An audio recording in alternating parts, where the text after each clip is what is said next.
اللہ الرحمن الرحیم اللہم صلی علی سیدنا محمد وعلی آل سیدنا محمد وبارک وسلم وصلی علیہ۔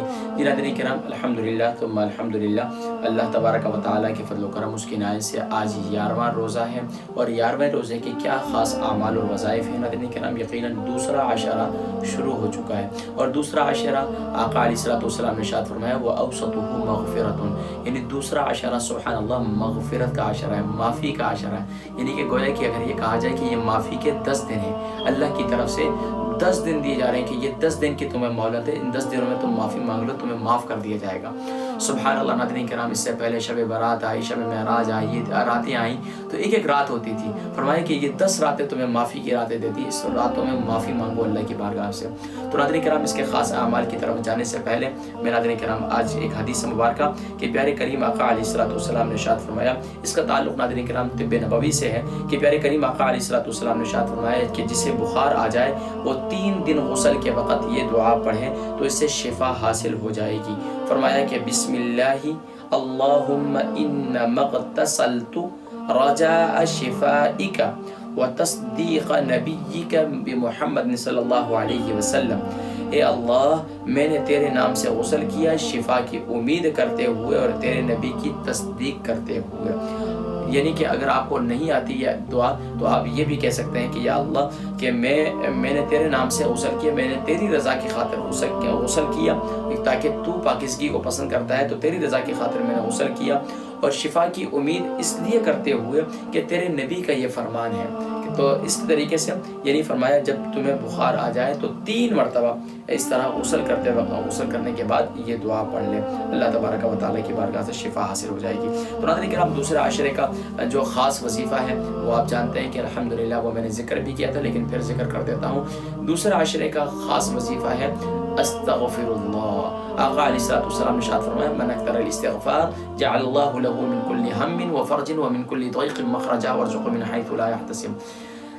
ناظرین کرام، پیارے کریم آقا علیہ الصلوۃ والسلام نے ارشاد فرمایا کہ یہ اتنا پیارا عمل ہے، فرمایا کہ جو کثرت سے استغفار کرتا ہے اللہ تبارک و تعالیٰ کے محبوب بندہ تو بن جاتا ہے، لیکن اس کے ساتھ ساتھ اللہ کریم جب اسے اپنے محبوب بندوں میں شامل فرما دیتے ہیں تو اس کو پریشانی میں نہیں چھوڑتے، اس کو مصیبت میں نہیں چھوڑتے، اس کو تکالیف میں نہیں چھوڑتے، بلکہ مصیبت میں بھی اللہ کریم مدد فرماتے ہیں، پریشانیوں میں، لیکن وہ کثرت سے گناہوں سے معافی مانگتے رہے۔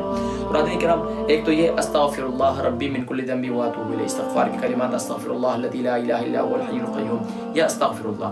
تو آپ نے بعد نماز فجر اول آخر درود شریف کے ساتھ سورہ یاسین شریف، جو نارمل معمول ہے مشترک اعمال جو میں نے ذکر کیے تھے پورے مہینے میں جو چل رہے ہیں وہ اپنی جگہ پر، لیکن سورہ یاسین شریف پڑھنے کے بعد آپ نے 111 بار اول آخر درود شریف کے ساتھ آپ نے استغفار کرنا ہے، آپ نے یہ عمل کرنا ہے۔ اس کے بعد ناظرین کرام، آپ نے ظہر کی نماز کے بعد وقت زیادہ ہوتا ہے تو آپ نے اپنی عمر کے حساب سے، مثال کے طور پر کسی کی عمر 40 سال ہے، کسی کے 50 سال ہے، کسی کے 60 سال ہے، تو آپ نے اسی طرح اس کے ساتھ ساتھ آپ نے مثال کے طور پر کسی کی عمر 25 سال ہے تو آپ نے اس کی تعداد کو پورا کرنا ہے۔ آپ نے سورۃ الفاتحہ اول آخر درود شریف کے ساتھ پھر آپ نے 2500 مرتبہ پڑھ لی ہے، تو اس کو پورا مرتبہ اگر آپ سے یہ کرنا مشکل ہو جائے تو پھر آپ اپنے اس کے حساب سے، مثال کے طور پر 25 عمر ہے تو آپ 25 مرتبہ پڑھ لیں، نہیں تو آپ کم سے کم تعداد یہ ہے کہ اپنی عمر کے حساب سے عدد کو پورا کریں۔ 40 سال کی عمر ہے تو 40 مرتبہ پڑھ لیں۔ اگر آپ کے لیے یہ عمل کرنا آسان ہو جائے تو بہت اچھا ہے، لیکن اگر آپ کے لیے دوسرا عمل جو خواص میں ذکر ہے وہ یہ ہے کہ آپ خاص طور پر اپنی عمر کے حساب سے اس میں 0 کا اضافہ کر لیں۔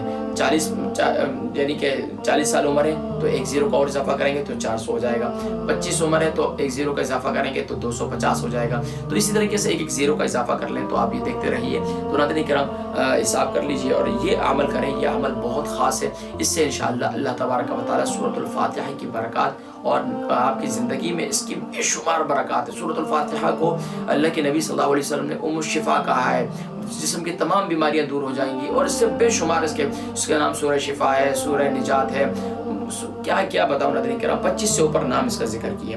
تو بہرحال گفتگو طویل ہو رہی ہے۔ اس کے بعد ناظرین کرام، آپ نے بعد نماز ایک تو میں نے یہ ذکر کیا، آپ نے فجر کی نماز کے بعد استغفار کرنا ہے 111 بار، ظہر کی نماز کے بعد آپ نے یہ عمل کرنا ہے، یعنی سورۃ الفاتحہ اپنی عمر کے حساب سے پڑھنی ہے۔ اسی طریقے سے بعد نماز عصر جو ہے آپ نے آیت الکرسی پڑھنی ہے. آیت الکرسی پڑھنی ہے آپ نے اپنے خاص طور پر اللہ تبارک و تعالیٰ کے گھر میں آپ کو جتنے افراد ہیں، خاص طور پر گھر کے آپ کے ہیں 3 افراد ہیں، تو آپ نے 3 افراد کے ساتھ اسی طریقے سے ایک 0 کو اور اضافہ کر دینا ہے تو 30 مرتبہ ہو جائے گی.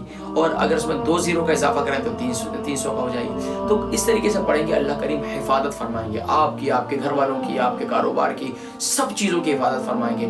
یہاں تک کہ اس وقت جو سب سے بڑی بات یہ ہے کہ لوگ جنات کے، شیاطین کے، ان چیزوں کا شکار ہو چکے ہیں. تو فرمایا جو عمل یہ کرے گا اللہ تبارک و تعالیٰ شر و شیاطین سے اور مخلوق کے شر سے اللہ کریم اس کو محفوظ فرمائیں گے. اور سبحان اللہ سب سے بڑی بات یہ کہ وہ اللہ تبارک و تعالیٰ کی حفاظت میں چلے جائیں گے. تو یہ عمل کرنا ہے. اس کے بعد ناظرین کرام آپ نے بعد نماز مغرب اول آخر درود شریف کے ساتھ درود ابراہیمی جو نماز کے اندر ہم پڑھتے ہیں، درود ابراہیمی کو اول آخر درود شریف کے ساتھ ناظرین کرام آپ نے جو ہے وہ پیارے کریم آقا علیہ السلام کے سبحان اللہ ویسے تو ذکر ہے کہ 92 مرتبہ پڑھ لیں نبی کریم صلی اللہ علیہ وسلم کے نام کے عدد کے برابر.